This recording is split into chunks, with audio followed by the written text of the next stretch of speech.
the time is now, the time is here. Now's the time for a bite of cheer. A tasty life where the price is right. Well, look at here, you'll dig this sight. The moment's handy for a piece of candy. Just name your brand, they're all so grand. Hey, what do you think of a nice cool drink? Or a big box filled with a popcorn thrill? Let your taste buds meet with an ice cream treat. Refresh yourselves, it's time to eat. So come on folks, let's join the band as we all head for the refreshment stand.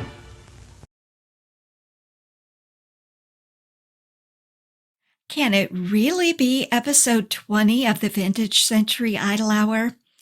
Yeah, it's true. We've circled the track 20 times, explored 19 films, broken in 3 announcers, and tried out how many pretend sponsors?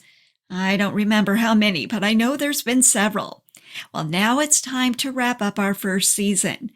Let's take a short stroll down memory lane tonight on the Vintage Century Idol Hour.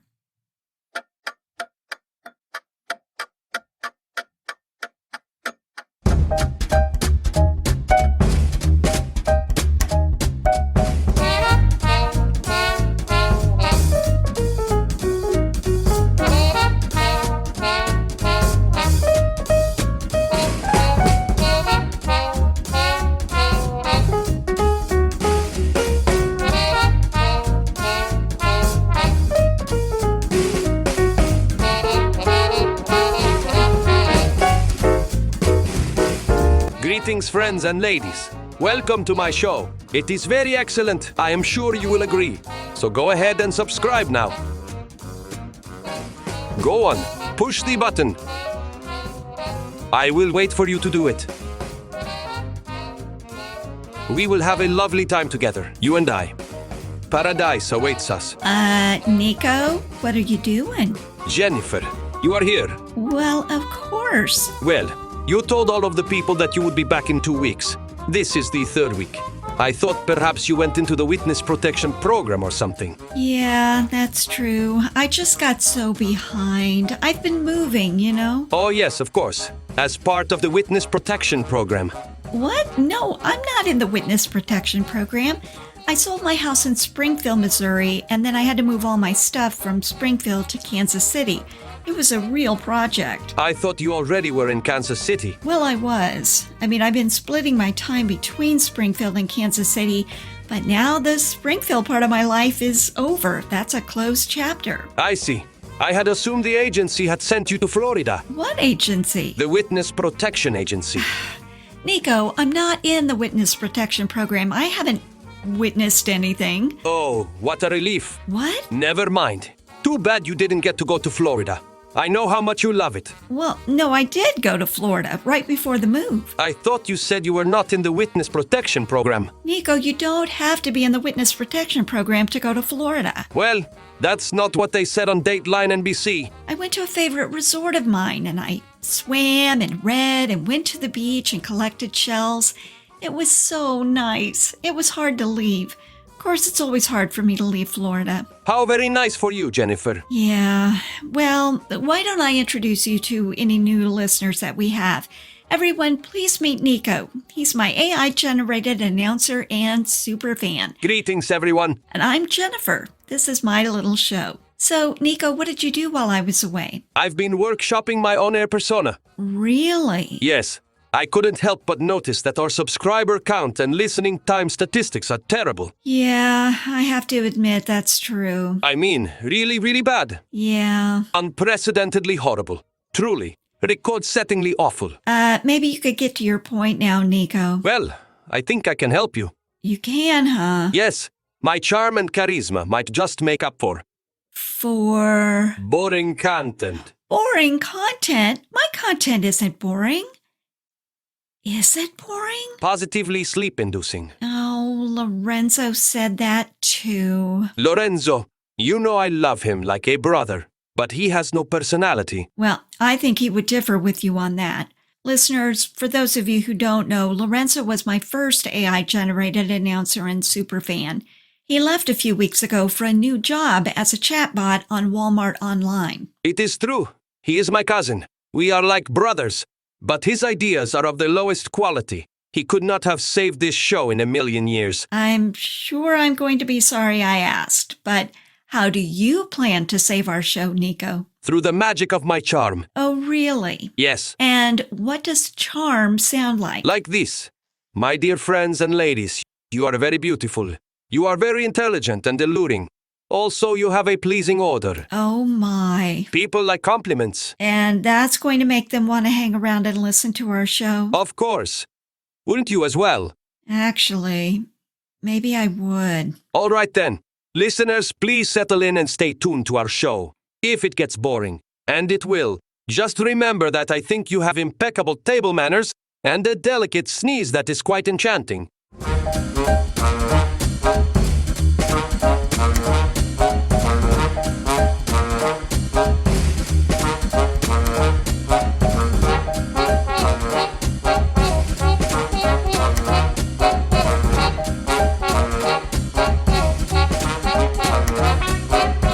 Season 1 of the Vintage Century Idle Hour was all about me learning how to really do a podcast. Now, I had dabbled in podcasting before. I had another show before this one. And honestly, I had quite a bit more success with that first show than I've had with the Idle Hour. But I feel like my skills are a little bit better now. You know, I'm not an expert. There's a million people out there that do better podcasts than this one. But I do feel like I know the technical aspects of audio production a little bit better than I did with that first show.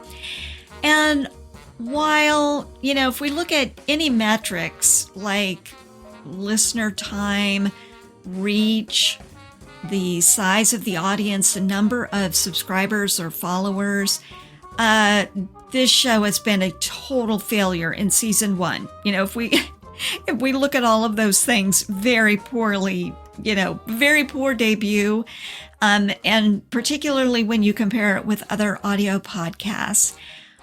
But this one's just more fun to do.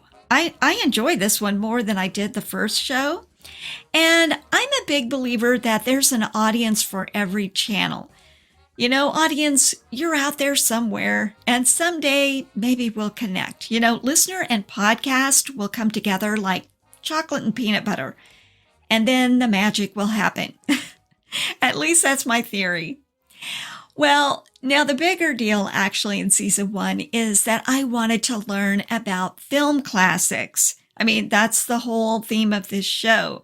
This is a learning journey, and I've just barely started. You know, when I was sketching out the ideas for this show, I had a list of 80 classic films that I wanted to watch. Well, that list keeps growing. Now it's almost at 200 titles long, and I continue to add to that list pretty regularly.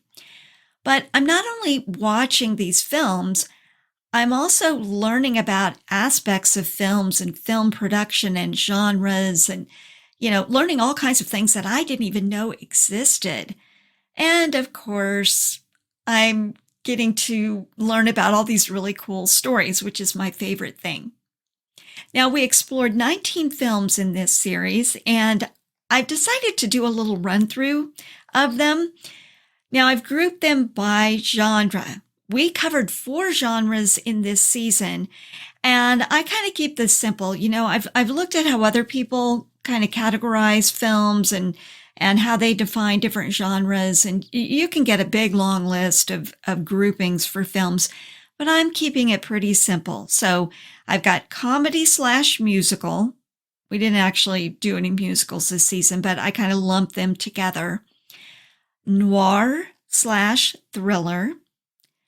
Science fiction/fantasy, and drama. So here are the films that we explored in season 1. Comedy and musical. We only had one of those, and that was It Happened One Night from 1934. Most of our films fell in the drama category. So we had Dark Victory from 1939, Citizen Kane from 1941, Casablanca, 1942, Tales of Manhattan, also 1942, The Oxbow Incident from 1943, Tomorrow is Forever, 1946, All About Eve and Sunset Boulevard, both of those from 1950, Marty from 1955, Patterns from 1956, and Separate Tables from 1958.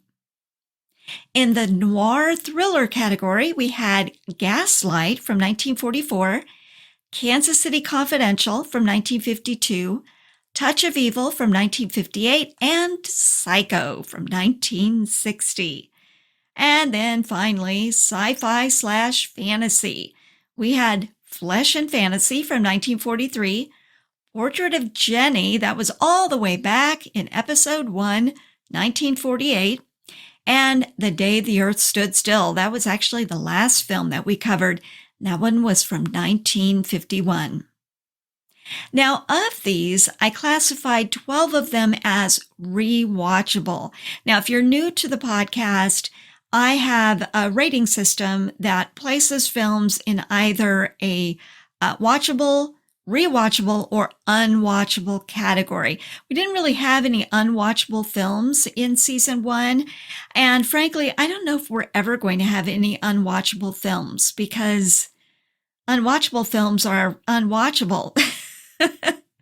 There's not a whole lot to say about them, right? I mean, if I hate them and I can't watch them, I'm probably not going to do a show about them, right? So we did have some watchable films, and we actually had quite a few rewatchable films. Now, rewatchable films would be those films that are so good that they reward, multiple viewings. Now, 63% of our films in this season fell into the rewatchable category. And I was kind of thinking about that because it seems kind of high. And I thought, well, am I just a really easy grader? And, am I just throwing everything into that category? Well, no, I don't think it's so much that, although, of course, this is a very subjective process. And I tried to make this really objective. I've got these little worksheets that I make all my notes on, and I try to be as objective as possible in coming up with these ratings, but essentially this is a subjective process. And, honestly, I don't really feel bad about that because I've been trying to find how the Academy of Motion Picture Arts and Sciences, how they arrive at their winners. Who gets the Best Picture Oscar? How do they figure that out? And I was hoping to find some sort of a rubric or, some sort of a list of critical components that they look at to kind of measure one film against another. And I have not been able to find that. So I don't feel so bad about my very subjective way of categorizing or rating these films. But I think it kind of makes sense, at least in season 1, that the majority of our films would be rewatchable, because when I came out with this list of films, I was picking the ones that I thought would be good. I was picking classics for the most part. I mean, we had some that were not that great. We had some that were not classics thrown in there, but most of the films were classics, and they were considered classics for a reason. So I think it's only natural that most of those would be high scoring films and in that rewatchable category. So of the 19, there were 12 of them that I said were rewatchable. Now, a friend of mine asked me the other day, well, after you rate a film, do you feel like your opinion changes over time? Yes, 100%. I mean, I've already noticed that some films that I really loved, I'm going to use Dark Victory as an example because my niece listens to this show and she watched Dark Victory after listening to the episode, and she loved that film. I mean, she's talked about it multiple times how much she loved it. And I really loved that film too the first time I saw it. And then the second time I watched it, I didn't love it so much. I started to see some flaws in it that I didn't notice the first time, or at least what I thought were flaws, I mean, my niece loves that film. There's nothing wrong with it. If you love a film, you love a film, but I do think my opinion changes over time. I think the same thing happens the other way too, that, I may hate a film the first time I see it, and then it kind of grows on me and I start, gaining some appreciation for it over time. Okay, so of the 19 films that we covered, here are the ones that I classified as rewatchable. Portrait of Jenny, and just one note on Portrait of Jenny, that was episode 1, and I started with that film because I have sort of a sentimental feeling about it. That was a film that I had heard about when I was younger. It had my name in the title and it starred Jennifer Jones. I'm Jennifer. So I always felt like that was my movie, my film. It is a good film. I like it. I've seen it multiple times. I do think it is rewatchable. Not everyone would necessarily agree. Okay, so that's a sentimental favorite of mine. All right, also in the rewatchable category, Casablanca, of course, Psycho, of course, The Oxbow Incident, Separate Tables, All About Eve, of course, Touch of Evil, Citizen Kane, of course, Marty, and Patterns. These are 2 of my all-time favorite films. Even before I did episodes on those 2 films, I had seen them and loved them. And I have, consistently loved both of those films. Gaslight and Sunset Boulevard, of course. All right, so those were all the rewatchable films. Now, as I look at that list, there were some that I would have never guessed before I had watched the films and did the episodes that I would consider them in this highest category. The Oxbow Incident is one. That's a Western. I don't really like Westerns, so it's kind of surprising to me how much I like that film. Another one, Touch of Evil. I'd never even heard of that film until I had been doing some research. I did an episode on Kansas City Confidential, which I kind of actually enjoyed. It was not a masterpiece by any means, but it was an enjoyable film. It was a film noir, and that got me doing a little bit of research about that genre. And Touch of Evil kept coming up. So I thought, well, I better watch it. It just keeps showing up. That might be one that I better watch. And so I was kind of surprised that I liked that one as much as I did as well. Now, there is one film in this list that for me was really borderline, because I know everybody thinks it's so great and everything, and it is good, but I don't know, it's not great. Maybe this is one that I'm kind of changing my opinion on, and that's Gaslight. That is an enjoyable film. It's entertaining, but it is not going to go down as one of my favorites. Anyway, there you have it. And then, we've got some real obvious ones. Sunset Boulevard, All About Eve, Casablanca, Citizen Kane. How could they not make it onto the rewatchable list? And, as I've said in other episodes, I don't really care what the critics say. If all the critics love a film and I don't like it, I will say that. Or if I like a film that all the critics think is horrible, I don't really care about that either. But in this case, I agree with the critics. Those films are outstanding. Okay, now, from that list of rewatchable films, which one did I feel was the best? Okay, now I'm going to take 2 of the films out of consideration, Marty and Patterns, because I love those films. I will always love those films. They're 2 of my all-time favorites. I mean, if I were to put together a list of my top 5 films, those 2 would probably make it onto the top 5 list. So I'm going to take those 2 out of consideration. And if I look at the remaining titles on the list, what is the film that stuck with me the most, that I've thought about more often, and that was my favorite? Well, it's a shocker. The Oxbow Incident. I can't believe it. That's a Western, right? I mean, I hate Westerns, or at least I thought I hated Westerns, but I really liked that one. And of all these masterpieces that we covered and that are on that list, for some reason, that is the one that I think about the most. I was just recommending that film to somebody the other day, and I said, they made a face when I said it was a Western, because I don't like Westerns either. But I said, no, don't let that get in your way. It really is a very good film. Lots to talk about there. There were a lot of moral questions that you could sort of hash out and discuss. I just thought that was a really good film. So here we are in the summer months. If you're looking for some summer, you may have some summer reads. Well, if you want to have some summer movies that you want to watch, if you haven't seen The Oxbow Incident, I would suggest you give that one a try, because it's not very long. It's very short. It's a very tight story, but I really liked it. Sometimes when you try things, you make unexpected discoveries.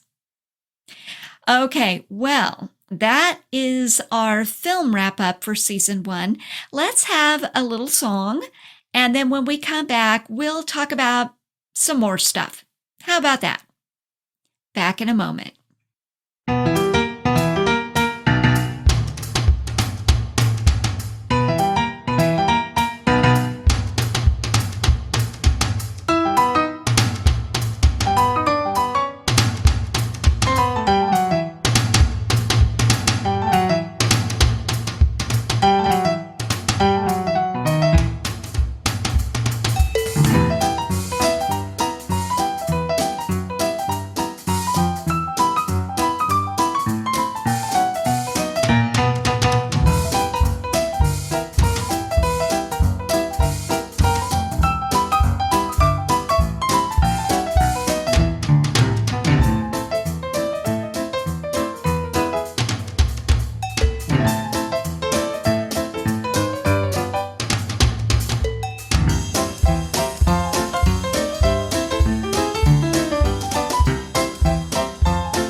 Season 1, I slipped in some information from my own personal notes regarding different aspects of films that I was studying.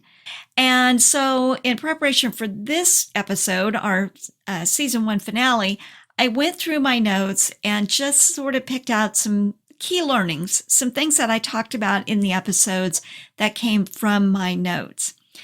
All right, so we started with, this wasn't our first episode, but this was an early episode.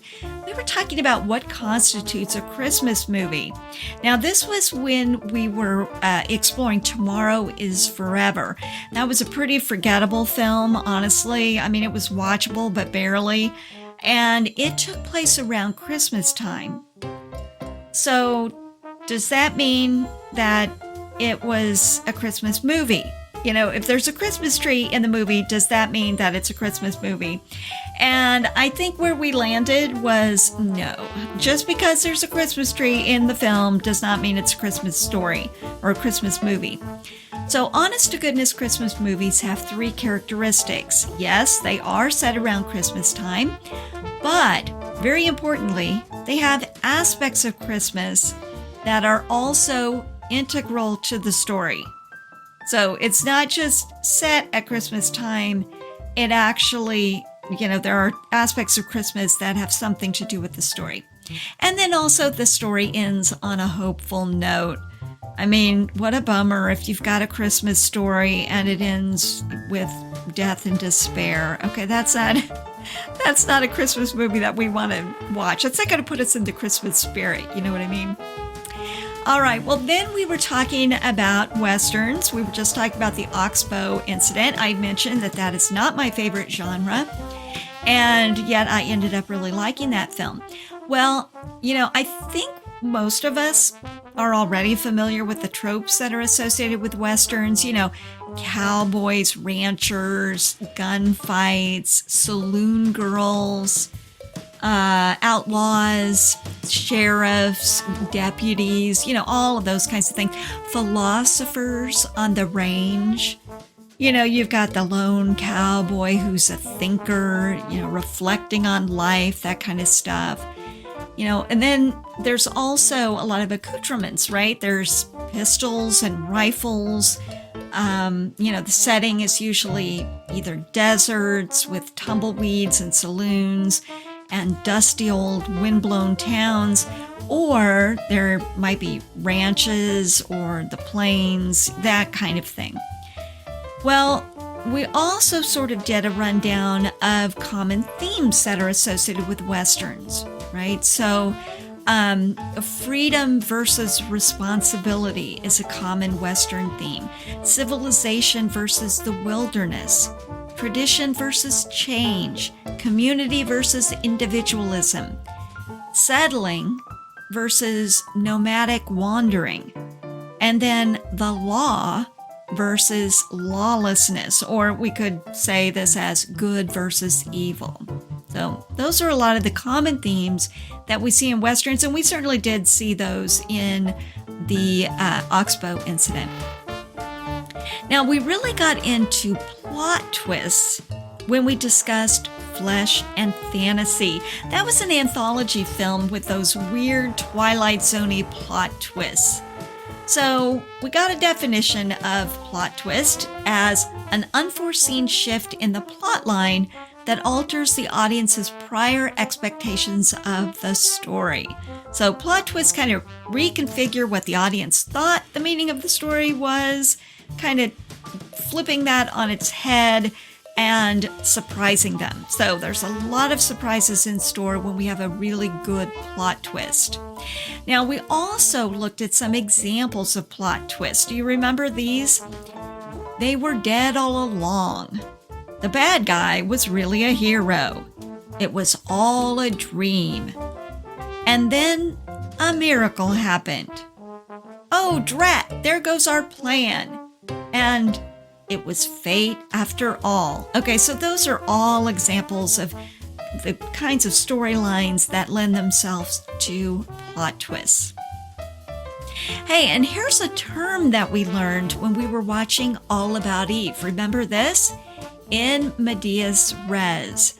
This is a Latin phrase meaning in the midst of things or in the middle of things. In storytelling, it's a narrative structure in which a story begins at a distant point on its own plot line. Now, we talked about this with All About Eve because that's exactly the kind of structure it followed. That story began at the very near end of the plot line. This is when Eve Harrington was receiving her Sarah Siddons Award. Well, that happened at the end of the story, and yet that's where the film began. And speaking of the Sarah Siddons Award, we learned that she was a real person. She was an 18th century British actress, famous for her tragic roles, particularly her portrayal of Lady Macbeth.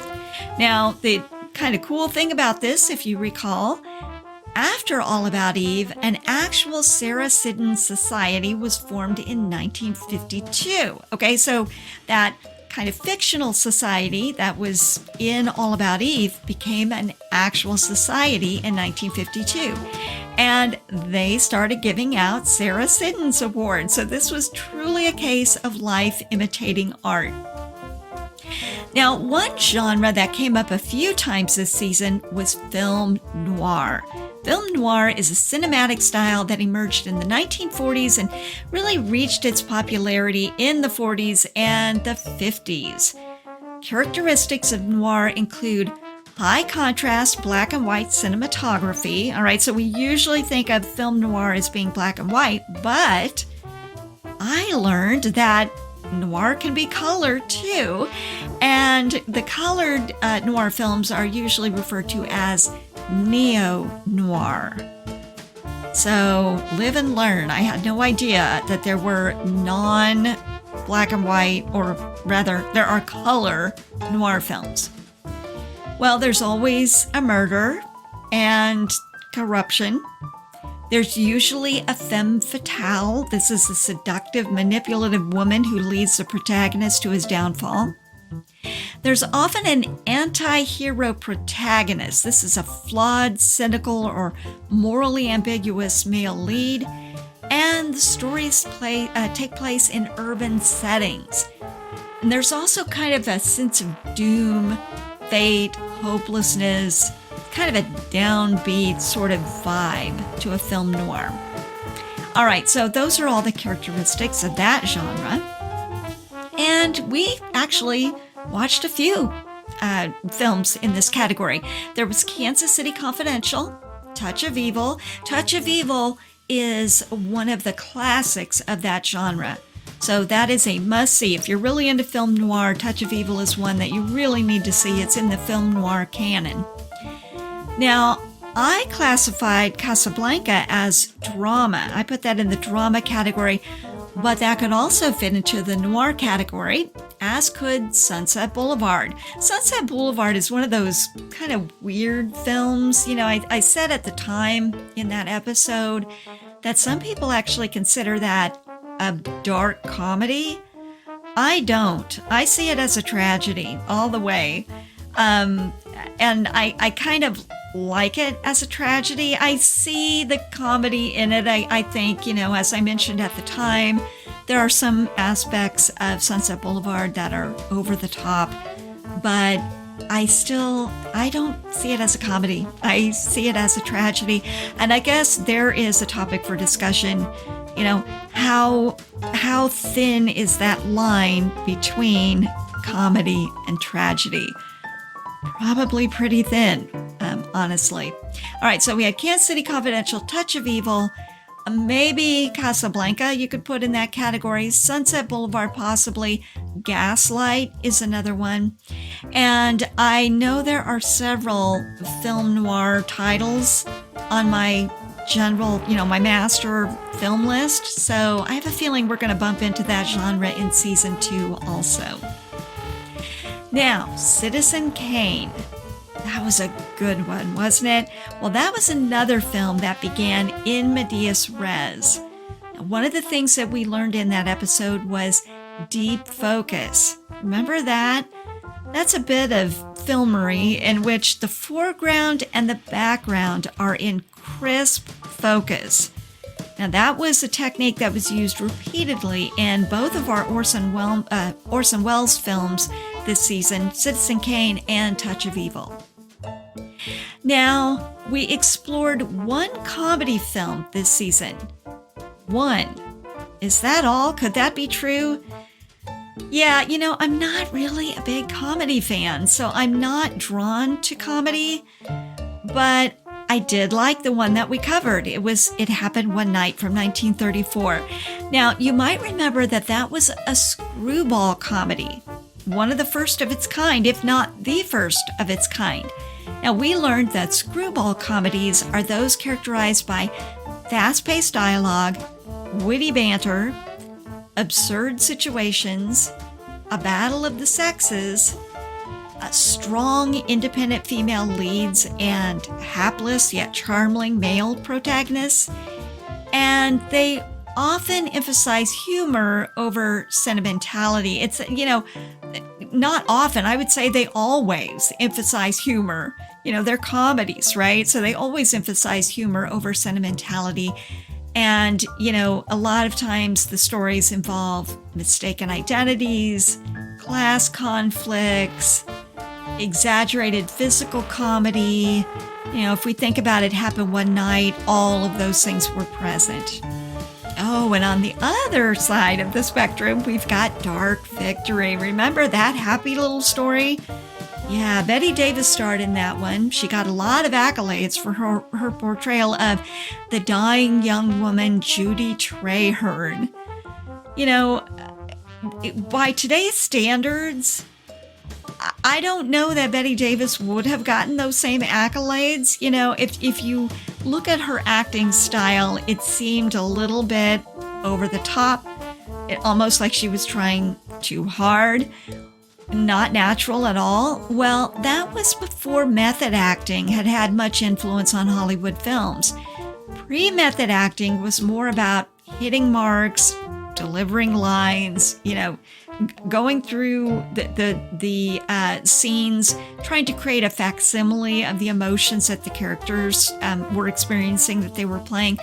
Method acting introduced this idea of drawing on personal experience to connect with the character, almost living the life of that character, feeling what that character was feeling, and then presenting that to the audience. So, acting is so much different. And that's not just Bette Davis. I mean, if we look at any of the older films and we compare them to the style of acting that we see in today's films, there's a pretty stark contrast. Another genre that we visited a couple of times this season is psychological thrillers. Now, we had that in Psycho, of course, but also in Gaslight. We learned that psychological thrillers have major plot twists. They usually have an unreliable narrator or character. They usually take place in a domestic setting. Now, we definitely saw that in Gaslight. That happened at home, in their home, right?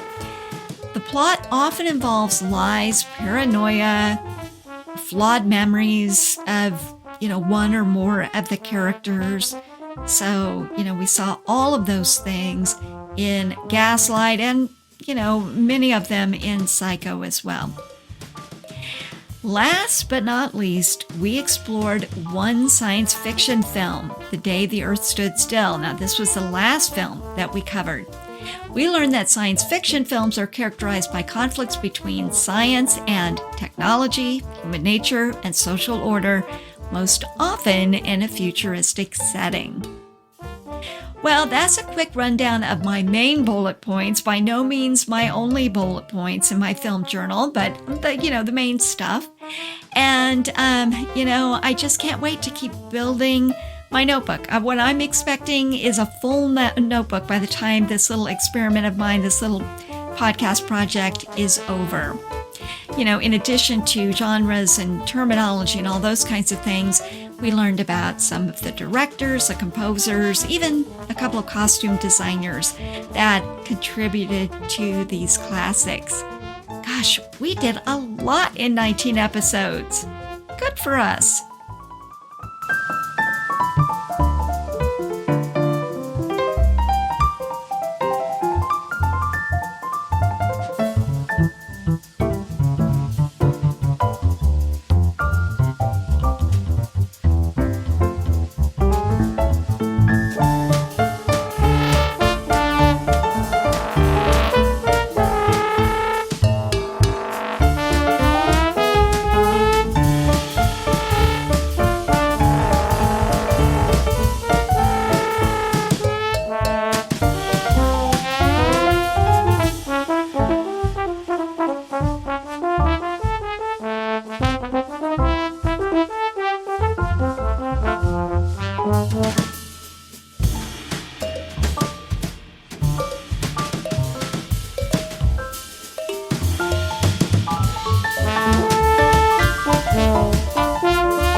Jennifer, are you going to talk about all of the announcers you cycled through this season? Well, I wasn't going to. You've gone through them like water. I don't know if I'd put it that way. The turnover has been incredible. Has the HR department talked to you about that? Nico, we don't have an HR department, and besides, there really weren't that many. 3 announcers in 19 episodes seems like a lot. Yeah, I guess it does. First there was Lorenzo. Yeah. He followed his dream to Walmart. Yeah, I mean, who am I to stand in the way of someone's dream? He wanted to be a Walmart chatbot.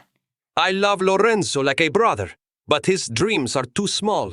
Well, his first dream was to be an announcer for the London Underground. He was going to tell people to mind the gap at each station. He even went on an audition. The London Underground. Ha! A pipe dream. Well, anyway, when Lorenzo went to work for Walmart, Rodney joined me. The motivational speaker. Yeah. He was very boring. I liked Rodney. He was very nice. He was a cardboard cutout. I don't know why you're always so critical of Rodney. You didn't even know him. He was the dullest person who ever lived. Well, he didn't live at all. I mean, he was AI generated, just like you, Nico. Ha! He should be so lucky. Anyway, we also had a few different pretend sponsors this season. We were sponsored by Prunes there for a while. How nice. Yeah, and then there was that ridiculous fly swatter. Ah, yes, the SWATmaster 500. That's the one. And then, of course, there was the National Safety Council. They, too, were a pretend sponsor. Oh, yeah, seatbelt safety. I wonder if we'll ever have a real sponsor. We don't need a sponsor. We need an audience. True. Be not afraid. I have a good feeling about next season. You do? I do. Of course, we'll need an entirely different format. Oh? And an entirely different premise. We need a new brand, a new theme song, a new host. A new host? A new hosting platform. Well, I don't think that's what you meant. But anyway, I can't say I disagree with the need for new stuff. I feel new things in the air, too. You do? Yeah, a new flow, a new announcer. Now you're talking. Wait, what was that part about a new announcer? Well, I think that just about wraps up our Season 1 finale. As we go into the break, we're going to retool some things. Throw some things out that don't work, experiment with new ideas.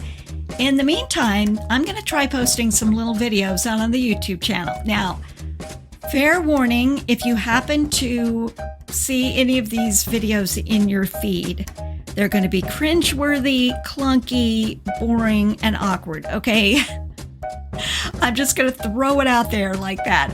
I don't do video very well. I don't enjoy it. I always look stiff. They're always very boring. But video does present another learning opportunity for me, and so I need the practice. Away we go. We'll just give it a try. Well, thanks for hanging out with us today. Remember to look for the Season 2 film list that will be posted out on the Vintage Century Idle Hour YouTube channel probably within the next couple of weeks. I'm still sort of putting that together. Enjoy your summer, grill a few hot dogs, swim a few laps, and we'll see you in August.